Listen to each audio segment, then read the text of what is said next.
Hi everyone, শনিবার সন্ধ্যে তখন 6:30। আমি অভি আর মা তিনজনেই রেডি হয়ে একটু বেরোচ্ছি শপিংয়ে। কোথায় যাচ্ছি বলি, এই যে আমাদের টিভি ইউনিটটা দেখছো, ফাইনালি এটাতে টিভি আসতে চলেছে।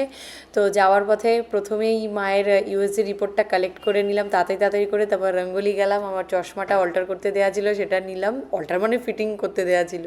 দেন ফাইনালি আমাদের ডেস্টিনেশনে পৌঁছালাম, রিলায়েন্স ডিজিটাল। তো ওখানে এত ব্র্যান্ডের টিভি দেখে তো কনফিউজড। তো যাই হোক, আমরা ঠিক করে গেছিলাম কোন ব্র্যান্ডের নেব। তো তোমাদেরকে তো আরেকটা কথা বলা হয়নি, আগের শর্টসে যে দেখেছিলে আমরা ভাড় ভেঙেছিলাম, তো সেখান থেকে 6,300 টাকা পেয়েছি। তো তার সাথে কিছু অ্যাড করে জেবিএল সাউন্ড বারটা আমি আর অভি নিলাম, মা টিভিটা কিনেছে। তো বিলিং নিয়ে নিয়েছি, আর আমার আর অভির আনন্দ দেখে কে বাবা। তো বাড়ি ফেরার পথে চা খেলাম তিনজনে মিলেই।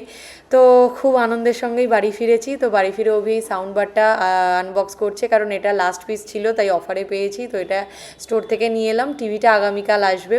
আর সাউন্ড বারটা আপাতত এখানেই লাগালাম। তো এখানে কি বাজছে দেখো সাউন্ড বারে, আমার ভিডিও সং। ওফ বাবা, ভাবলেই কেমন একটা লাগছে, সেই সব দেখে নিজের কলারটা একটু তুলতে ইচ্ছা করলো। তো যাই হোক, নেক্সট দিন সকালে অভি অফিস বেরিয়ে গেছে, এবার টিভি আসার জন্য ওয়েট করছি। তো টিভিটা আসলে কীরকম লাগবে সেটা তোমাদের নেক্সট শর্টসে দেখাবো। ততক্ষণের জন্য tata bye, love you all.